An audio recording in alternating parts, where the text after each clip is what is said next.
আমরা নবম শ্রেণীর তৃতীয় পর্যায়ক্রমিক মূল্যায়নের বাংলা 2 নম্বর স্কুলের প্রশ্নের উত্তরগুলো আলোচনা করব একের এক। এই ধরনের এই চেহারার এই বয়সের একটি ছেলে, এখানে ছেলেটি হলো শোভন। একের দুই, শীর্ণ দীর্ঘকায় শান্ত প্রকৃতির মানুষটি, এখানে শান্ত প্রকৃতির মানুষটি হলেন হেডমাস্টার মহাশয়। একের তিন, ডাক ওরে ডাক, ডাক জীবন পানে, এখানে ডাকার কথা বলা হয়েছে মৃত্যুকে। একের চার, শ্মশানের বুকে আমরা রোপণ করেছি, যা রোপণ করা হয়েছে তা হলো পঞ্চবটী। একের পাঁচ, আমাদের প্রভুর দেখি খুব বিলম্ব হচ্ছে, এখানে বক্তা হলো প্রথম রক্ষী। একের ছয়, অবশেষে কার্শিয়াং স্টেশনে উপস্থিত হইলাম। কার্শিয়াং স্টেশনের উচ্চতা 8,864 ফুট। একের সাত, এখনও সে স্বাদ পূর্ণ হইল, এখন সে স্বাদও পূর্ণ হইল, এখানে স্বাদ বলতে বোঝানো হয়েছে হিমালয় দেখা। একের আট, তুমি মিরাকিউরলের কটা বড়ি এনেছো, এখানে বড়ির সংখ্যা 24। একের নয়, বিজ্ঞানী শঙ্কু মানে ত্রিলোকেশ্বর শঙ্কু ম্যাট্রিক পাশ করেন 12 বছর বয়সে। একের দশ, এপিলেপসি হচ্ছে মৃগী রোগ। একের এগারো, এক ঝাঁক পায়রা উঠছে, ঝাঁক হচ্ছে সমষ্টিবাচক বিশেষ্য। একের বারো, আমি এই গ্রামে থাকি, এখানে এই হচ্ছে সর্বনাম পদ। একের তেরো, প্রশ্নবাচক সর্বনামের উদাহরণ, যা কিছু ছেলেটাকেই করতে হতো, এখানে যা কিছু। তুমি কি যাবে, কি হবে, এখানে প্রশ্নবাচক সর্বনাম হবে তুমি কি যাবে, কিটা হবে আর কি। একের 14, বিভক্তি সর্বদা বসে ধাতু বা শব্দের পরে। একের 15, যৌগিক ক্রিয়া অবশ্যই হবে দ্বিপদী ক্রিয়া।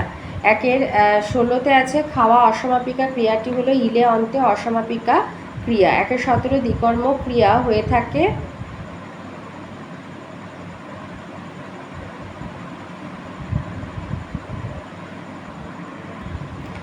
দ্বিকর্ম ক্রিয়া হয়ে থাকে লিখবে কেবল সমাপিকা ক্রিয়া। একের 18, পদান্বয়ী অব্যয়ের উদাহরণ হবে পর্যন্ত। দুইয়ের একে দিয়েছে চন্দ্রনাথের কথায় ভাবিতে ভাবিতে বাড়ি ফিরলাম, কখন এইভাবে বাড়ি ফিরেছিলেন। সার্কুলার রোডের সমাধিক্ষেত্র থেকে বের হয়ে চন্দ্রনাথের কথা ভাবতে ভাবতে বাড়ি ফিরেছিলেন।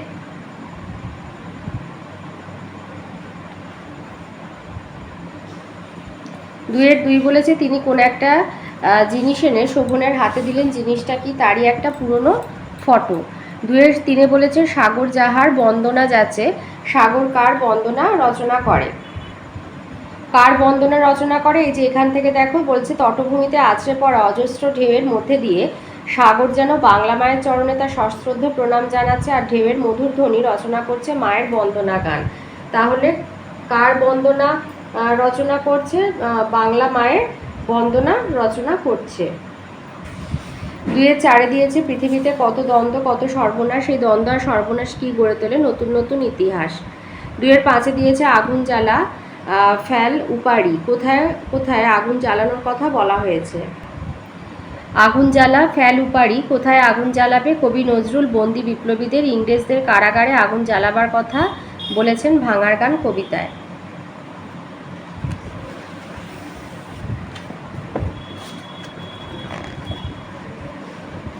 দুইয়ের ছয় বলেছে ট্রেন থামিল, ট্রেন কোথায় থামিল, এটা হিমালয় দর্শন থেকে দিয়েছে। এই যে ট্রেন থামিল, এটা বইয়ে 33 পাতায় আছে, একটি বড় ঝর্ণার নিকট ট্রেন থামিল, কোথায় ট্রেন থামিল, একটি বড় ঝর্ণার নিকট ট্রেন থামিল। দুইয়ের সাথে দিয়েছে ভুটানিয়ারা কি বলে নিজেদের পরিচয় দেয়, ভুটানিয়ারা নিজেদেরকে পাহাড়নি বলে পরিচয় দেয়, ভুটানিয়ারা নিজেদেরকে পাহাড়নি বলে পরিচয় দেয়। দুইয়ের আটে দিয়েছে অত্যন্ত সুখী এবং ঈশ্বরের নিকট কৃতজ্ঞ হইয়াছি, বক্তা কখন এই অনুভূতিতে পৌঁছেছেন। এখানে বলেছে অত্যন্ত সুখী এবং ঈশ্বরের নিকট কৃতজ্ঞ হইয়াছি, বক্তা কখন এই অনুভূতিতে পৌঁছেছেন। এখানে বক্তা হলো বেগম রোকেয়া, হিমালয় দর্শন মানে গল্প থেকে নেওয়া হয়েছে। তো তিনি যখন কার্শিয়াংয়ের পাহাড়ে এসে পৌঁছেছিলেন তখন তার এই অনুভূতিটা এসেছে, মানে ঈশ্বরের প্রতি তিনি কৃতজ্ঞ জানিয়েছেন, কারণ সমুদ্রের সামান্য নমুনা অর্থাৎ বঙ্গোপসাগর তিনি দেখেছিলেন, বাকি ছিল পর্বতের একটা নমুনা দেখা, এবং তার সেই স্বাদ আজ পূর্ণ হলো, তো সেই জন্য তিনি ঈশ্বরের উদ্দেশ্যে কৃতজ্ঞতা জ্ঞাপন করেছেন। দুইয়ের নয় বলেছে পাঠ্য রচনা অনুযায়ী ধীবর বা জেলে কোথায় থাকে, বলেছে জেলেটি কোথায় থাকে, এই যে জেলেটির বাসস্থান কী ছিল, তার বাসস্থান শক্রাবতারে বলে সে জানিয়েছিল। 2-10 দিয়েছে গয়রিং দিনে কতবার শার্ট বদল করে। 2-10 দিয়েছে গয়রিং দিনে কতবার শার্ট বদল করে, এটা স্বর্ণপর্ণী থেকে দিয়েছে 8 বার। 2-11 বলেছে কার্নিভাল আগে কি ছিল, এটা তোমাদের প্রফেসর শঙ্কুর সহায়ক পাঠ বইতে 105 পাতায় আছে যে কার্নিভাল আগে ছিল একটি হান্টিং লজ। কার্নিভাল আগে ছিল একটি হান্টিং লজ। 2-12 দিয়েছে পিগমেলিয়ন নাটকটি কার লেখা, বার্নার্ড শর লেখা। 2-13 বলেছে নেচারের গ্রাহক হয়েছিলাম, নেচার কিসের নাম। 2-13 যেটা বলেছে যে নেচারের গ্রাহক হয়েছিলাম, নেচার কিসের নাম, তো লিখবে নেচার হচ্ছে কলকাতার প্রফেসরি কাজ নেবার মাসখানেকের মধ্যে লেখক ইংরাজি ভাষার বিজ্ঞান বিষয়ক সর্বশ্রেষ্ঠ পত্রিকা হচ্ছে নেচার। তাহলে নেচার হচ্ছে ইংরাজি ভাষা বিজ্ঞান বিষয়ক সর্বশ্রেষ্ঠ একটি পত্রিকা। এবারে 3-এর দাগে আসি। 3-1 দিয়েছে ক্রিয়াবাচক বিশেষের একটা প্রয়োগ দেখাও। ঘর ঝাঁটাইতে লাগলো, এখানে ঝাঁটাইতে হচ্ছে ক্রিয়াবাচক বিশেষ্য।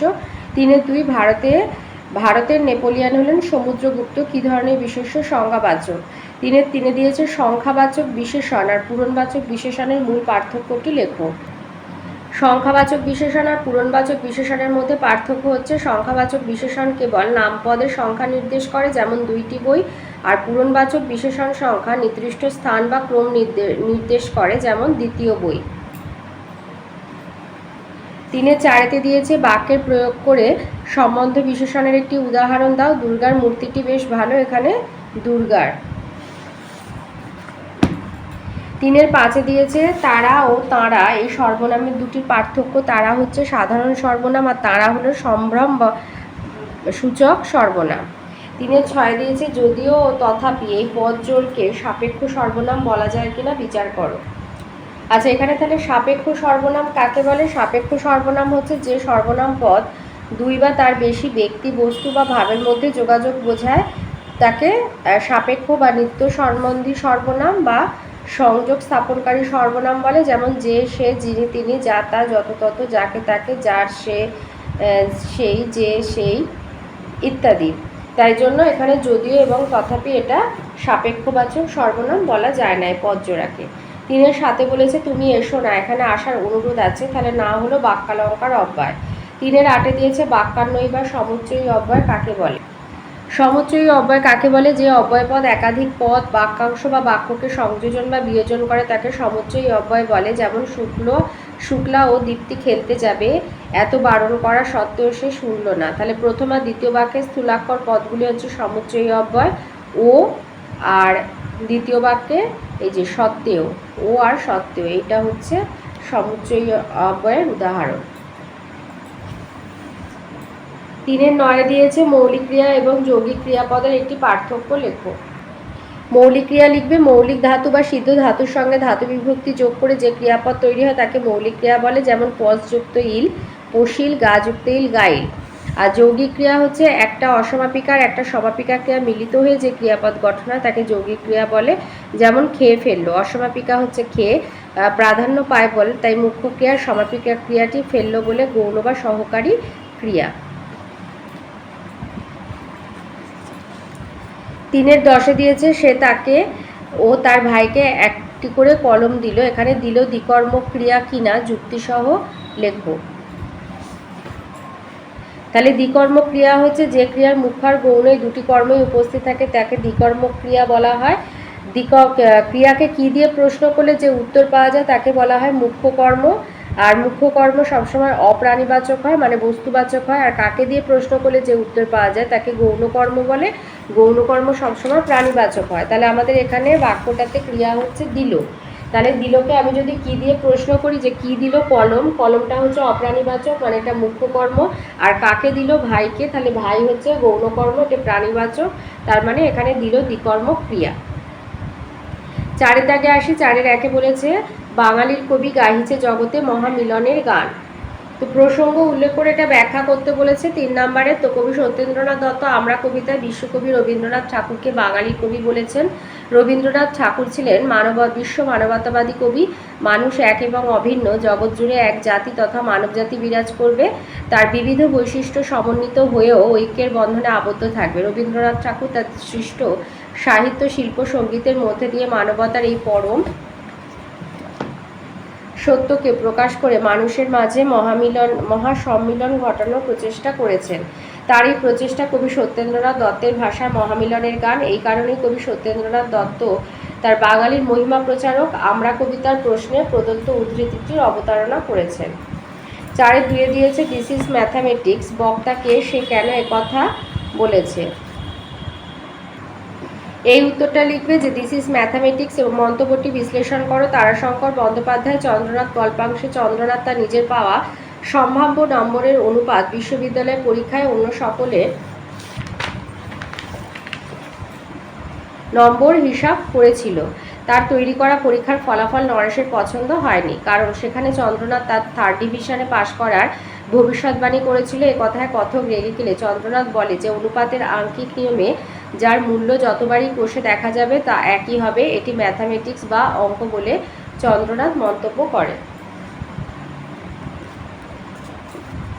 4 3 নম্বর প্রশ্ন বলেছে শোভনকে একটা কাজ করতে হবে, শোভনকে করতে বলা কাজটির বর্ণনা দাও।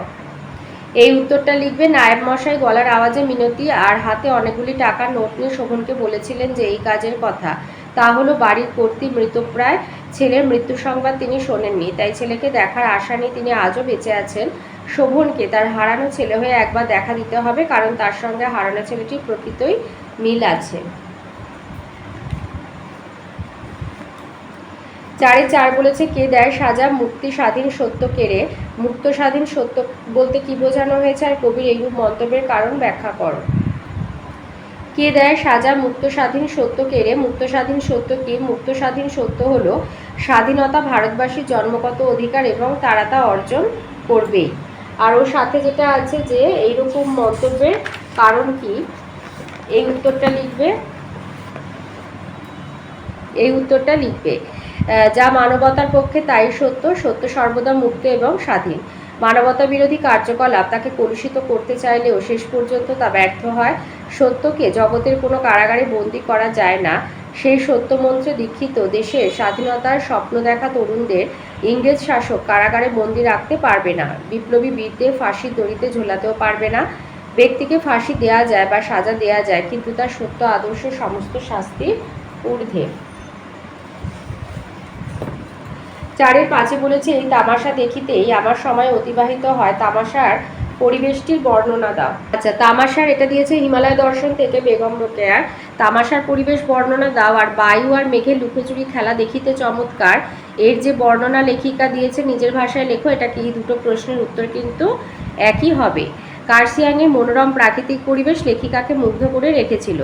বাতাস সেখানে পরিষ্কার এবং হালকা, মেঘকে বাতাস তাড়িয়ে নিয়ে চলে। অস্তগামী সূর্য বাতাস ও মেঘ নিয়ে যেন মনোহর সৌন্দর্যের রাজ্য রচনা করেছে।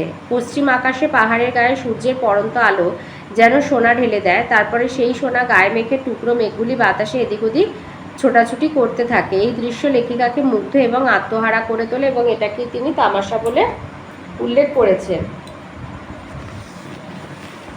4 দাগের 6 নম্বর প্রশ্ন বলেছে যে সেই আংটিটি রাজার খুব প্রিয় ছিল। নাট্যাংশের কোন ঘটনা প্রমাণ করে যে আংটিটি রাজার প্রিয় ছিল? এইখান থেকে এইটুখানি বলবে যে একদিন এক ধীবরের কাছ থেকে শকুন্তলাকে দেওয়া রাজার আংটিটি উদ্ধার হয় এবং রাজশ্যালক সেটি রাজার কাছে নিয়ে এলে সেই শাপের প্রভাব দূর হয়। রাজার সমস্ত ঘটনা মনে পড়ে যাওয়ার তিনি শকুন্তলার চিন্তায় বিহ্বল হয়ে পড়েন। তার যে কোনো প্রিয়জনের কথা মনে পড়েছে। রাজশ্যালকও তা বুঝতে পারেন। স্মৃতি ফিরে আসায় উচ্ছ্বসিত রাজা ধীবরকে আংটিটির সমান দামের অর্থ পুরস্কার হিসাবে দাঁড় করেন। রাজার কাছে আংটিটির গুরুত্ব যে কতটা তা এইভাবেই নাট্যদৃশ্যে প্রতিফলিত হয়েছে। 4 7 করে বলেছে ফোন করে জানলাম মিত্রমশাইয়ের উদরী হয়েছে।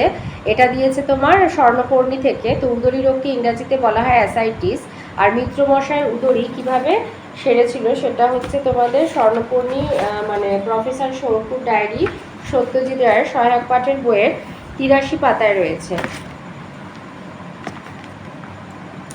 এই যে উদরী ইংরাজিতে বলে অ্যাসাইটিস।